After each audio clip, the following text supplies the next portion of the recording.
Mark, good morning to you. White House is saying you guys are making too big of a deal over this. It's not that big of a deal after all. What do you make of it? Well, first of all, happy Easter to you both. To you. And second of all, look, I don't care if it's a coincidence. There is nothing that requires the President of the United States to issue a formal proclamation declaring Easter Sunday, the holiest day in the Catholic calendar, to be Transgender Visibility Day. It's a choice. And it's an insulting choice to millions of Catholics and his fellow Catholics and his fellow Christians around the world. And it's not an isolated incident. I would be much more sympathetic to the coincidence argument if this wasn't the Catholic president who just sent Kamala Harris to be the first vice president in American history to visit an abortion clinic. On his watch, as a Catholic president, the Democratic Party has gone from seeing abortion as something that is a necessary evil to something to be celebrated. So it's in the context. This is an administration who has put Christians in the crosshairs in so many ways, and so they shouldn't be surprised that many people are insulted and angered by this. Here's a New York Post headline: Joe Biden's Easter insult in the name of trans activism, going on to say the president's choice to celebrate trans activist suicide-soaked false narrative rather than the joy and promise of Easter was cruel to both Christians and the emotionally vulnerable people captivated by trans ideology. One thing I was just mentioning to Bill before the show got started is at any White House, there are just too many of these proclamations, right? Every single day, you could issue 3 or 4 on any day, and it's entirely too many. To me, I would wipe it all clean and stop and not do it all. But you do have discretion. You do have the ability to say, guys, yes, I don't want to issue this today. We're not going to do that. That was a choice I didn't make. But what about the White House's pushback, which is that we're trying to be good to everybody. We're trying to be good Christians here and be open and willing to talk to all Americans, all Christians, or people who are not even religious on this day. I think in a way that if you're a Democrat, you heard their message and thought, yeah, I agree with that. Yeah, maybe some Democrats do, but this is a president who professes to be a faithful Catholic. Right? He goes to church on Sundays. Bishop Wilton Gregory was on one of the Sunday shows this weekend, and he called him a cafeteria Catholic, who picks and chooses which tenets of the faith he's going to follow. You don't get to do that as a Catholic. It's an all or nothing proposition. And when he does something like this, or when he sends Kamala Harris to an abortion clinic, what he's doing is causing scandal. And a scandal in the Catholic Church is different from political scandal. Scandal means an action or a statement that draws other people to support evil or to sin. And so when he's the most prominent Catholic in America as the President of the United States, when he says Easter Sunday is Transgender Visibility Day, or when he says abortion should be permitted until paid for by taxpayers up until the moment of birth, that leads millions of Catholics to think, well, the President gets to do it, I can feel the same way. And you can't. That's not what the Catholic Church teaches. So it's an insult to Catholics, and it's causing scandal. Right before I came on the air, too, Dana and I were talking about, she found 31 different dates where some measure of gay rights are recognized, including the entire month of June, the entire month of October, and the entire month of November. So it's not like America's forgetting about this. I thought what the speaker said was very interesting. That's very true. Mike Johnson said he called out the White House for banning religious egg designs in the Easter art event. I didn't even know there was an Easter art event. I mean, maybe you did from working there. I don't remember. But apparently they've taken the religious egg designs out of the entire affair. So if you were concerned with the waning of religion in America, I mean, here's your example, Mark.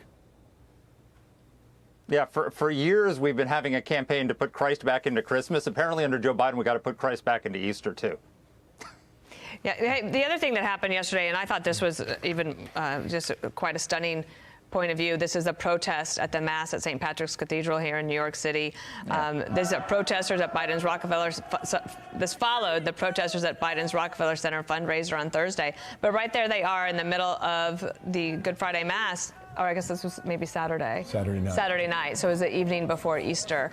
And Mark, these protesters are not persuading anyone, I don't think, but you tell me what you think the message here is from the church, trying to get them out from disrupting what is supposed to be a peaceful day.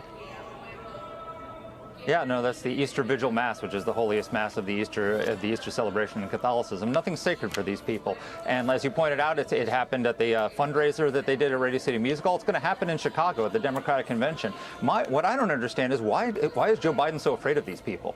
Why is he pandering to them? They are a minority. I get that there's 5% of the electorate in Michigan that's Arab American that doesn't like his policies on Israel. The vast majority of people in Michigan and in the rest of the country, it's an 80-20 issue, support Israel.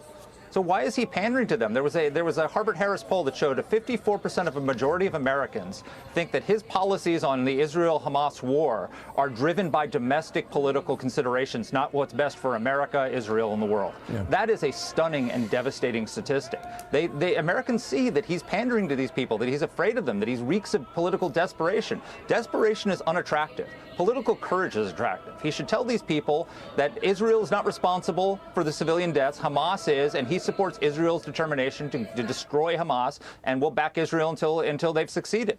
And he'd get a lot more benefit for saying that than he does by pandering to these people. Mark, thanks for coming in today. Unfortunately, it's all too easy to pull off what they did at St. Patrick's on Saturday night. And you just walk in there. Yeah, it's open. They check your bag, and you could look like you're having a sweater or a pullover walking Scarf, in. Yeah. Anyway, to all those Americans watching who had a peaceful and joyous Easter weekend, congratulations and savor that. Mark, thanks. We'll talk later in the week. Thanks for coming on.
some of the anti-Trump pundits are just hailing this new poll by Bloomberg, which shows that Joe Biden is catching up with Donald Trump in three crucial swing states, 45-45 in Pennsylvania and Michigan, and Biden ahead 46-45 in Wisconsin. Now, we're getting a lot of like, I told you so, it was only going to take some time. People will come to their senses from people who are not big fans of the former president, but these are statistical times, which means that either Trump or Biden could be up by a couple of points. So I wonder if you think this is being just a tad overplayed.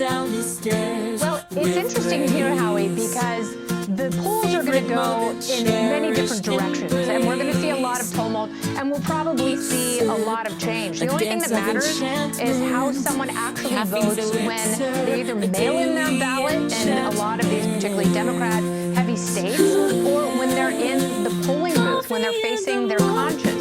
I think that we're going to see a big shift. I don't think this is decisive. You also see polls that show that Trump still has a national lead. The Real Clear Politics average still has him up almost 2%. Any poll is a snapshot, and these things bounce around.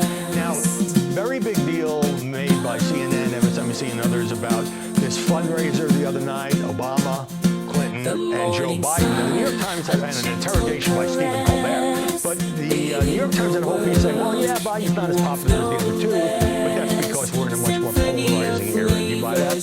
No, he's not as popular as the other two because he's not as popular as the other two. And neither is his vice president. You know, Vice President Biden didn't really move the needle. It was President Obama who was the rock star of the administration. But the problem for President Biden is his vice president pulls him down, and by contrast, he just doesn't have the star power, certainly of Obama, but also, to some degree, President Clinton as well. So I don't know if optically this was the best look for the president. I know it's a big cash grab.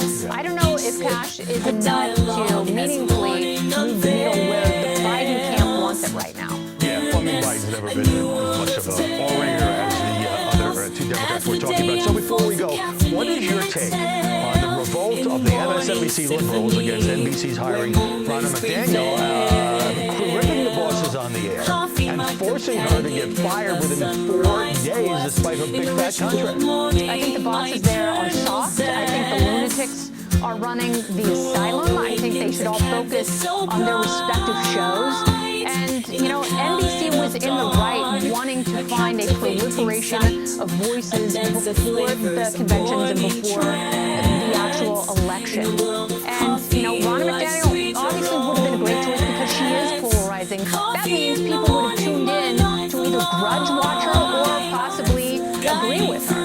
It just is amazing the way in which the NBC caved on this and ultimately had no choice. I think it's been an embarrassing episode all around. Kennedy, great to see you. Thanks so much.